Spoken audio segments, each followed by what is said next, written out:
Hi friends, welcome to செல்வ Vinayaka channel. இன்றைக்கி நம்ம சேனலில் என்ன பார்க்க போகிறோன்னா, ஒரு ரேண்டமான வீடியோ தான். மார்னிங்லேருந்து என்ன பண்ணேன் அப்படின்றத இந்த வீடியோவில் நான் ஷேர் பண்ணியிருக்கேன். வாங்க வீடியோக்குள்ளே போய் பார்க்கலாம். மார்னிங்கே பார்த்தீங்கன்னா நம்ம செல்லக்குட்டி என்ன பண்ணிகிட்டு இருக்காங்கன்னு பார்த்தேன். அது வந்து பசிக்காண்டி அப்படியே அங்கே இங்கேயும் சொல்லிகிட்டே இருந்தாங்க. சரின்னு சொல்லிவிட்டு ஃபுட்டை போட்டுட்டு நம்ம மார்னிங் வ்ளாகு ஸ்டார்ட் பண்ண ஆரம்பித்தாச்சு. அழகாக அது விளையாடிட்டே இருந்தது. அங்கேயும் நான் இப்படி விரலை அந்த தொட்டிக்கு வெளியில் ஓடி வைக்கும் போது அது அந்த விரல் பக்கமாக இப்படி அந்த ஃபிஷ் வந்தது. ரொம்ப அழகாக இருந்தது. சரி, நான் என்ஜாய் பண்ண காட்சியை நீங்களும் பார்த்து என்ஜாய் பண்ணலான்னு சொல்லிட்டு எடுத்திருக்கேன். பாருங்கள், ரொம்ப அழகாக எவ்வளோ சூப்பராக துள்ளி விளையாடுது பாருங்கள். ஒரே ஒரு ஃபிஷ் தான், ரொம்ப அழகாக இருக்குது பார்க்குறக்கு. காலையில் எழுந்திரிச்சு கொஞ்சம் நேரம் இதை பார்த்தோன்னா மைண்டே ரிலாக்ஸாக இருக்கும் எனக்கு. மார்னிங் அப்படியே டிஃபன் கொஞ்சம் கொழுக்கட்டை பண்ணலாம் அப்படின்னு சொல்லிட்டு பச்சரிசி மாவு, இது கடை மாவு தான், அதை ரெடியாக எடுத்து வச்சாச்சு. கொஞ்சமாக பச்சரிசி மாவு, இந்த கொழுக்கட்டை கொஞ்சம் கார கொழுக்கட்டையும் கொஞ்சமாக பால் கொழுக்கட்டையும் பண்ணலான்னு சொல்லிவிட்டு கொஞ்சமாக மாவு எடுத்திருக்கேன். இந்த பச்சரிசி மாவு இதோட நீங்கள் மிஷினில் தெரிச்சும் கூட வச்சுக்கலாம், ரொம்ப சூப்பராக இருக்கும். நான் கொஞ்சமாக பச்சரிசி மாவு வாங்கி வச்சுக்கிட்டு கோலப்பொடிக்கு கொஞ்சம் எடுத்துக்கிடுவேன். உப்புமாக்கும் எடுத்துக்கிடலாம். நம்ம கொஞ்சம் பட்டாக இருந்தாலும் அது உப்புமா நல்லா தான் இருக்கும். புட்டு இந்த மாதிரி நம்ம எடுத்துக்கலாம். நம்ம கடையில் மொத்தமாக திரித்து வச்சுக்கிட்டோன்னா நம்மளுக்கு நிறைய யூஸ்ஃபுல்லாக இருக்கும், சூப்பராகவும் இருக்கும்.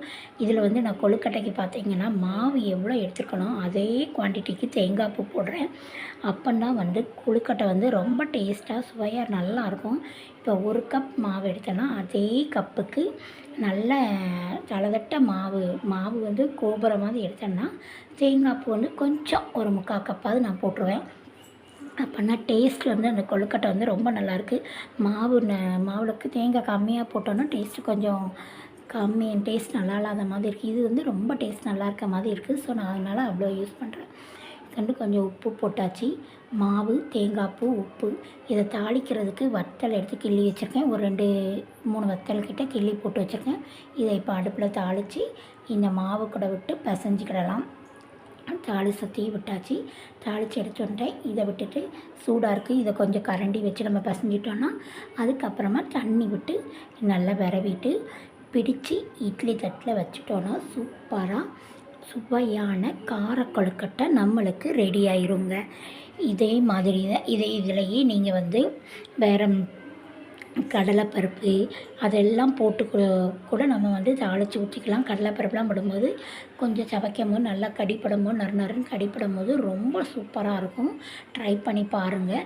இந்த மாவு கூடையே நீங்கள் திரிக்கும் போது கொஞ்சம் கடலைப்பருப்பு போட்டு மிஷினில் கொடுத்து திரித்து வச்சுக்கிட்டிங்கன்னா உப்புமா அல்டிமேட்டாக இருக்கும். ட்ரை பண்ணி பாருங்கள். நம்ம பட்டா கொஞ்சம் மையாக திரித்து வச்சுக்கிட்டோன்னா எல்லாத்துக்கும் யூஸ் பண்ணிக்கலாம். புட்டு, கோல மாவுக்கு யூஸ் பண்ணிக்கலாம், புட்டை வச்சுக்கலாம், கொழுக்கட்டை வச்சுக்கலாம், ஏகப்பட்ட விஷயங்களுக்கு நம்ம யூஸ் பண்ணிக்கலாம். நம்ம வந்து சாம்பார் தண்ணியாக ஆகிட்டுனா இந்த பச்சரிசி மாவு போட்டு கலக்கிறதுக்கு யூஸ் பண்ணிக்கலாம். இட்லி சாம்பார் அந்த மாதிரி தண்ணி ஆகிட்டுனா அதுக்கு கலக்க யூஸ் பண்ணிக்கலாம்.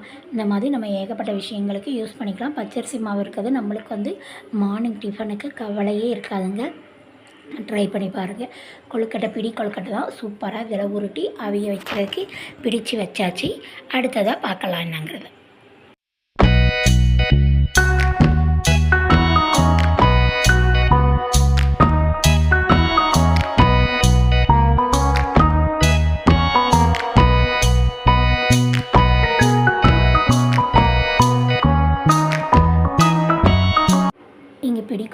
கார கொழுக்கட்டைக்கு ரெடி பண்ணியாச்சு. அடுத்து பார்த்திங்கன்னா கொஞ்சம் இனிப்பு பால் கொழுக்கட்டை பண்ணலாம் அப்படின்னு சொல்லிட்டு ப்ளைனாக மாவு எடுத்து தண்ணி விட்டு விரவி வச்சுக்கலாம்.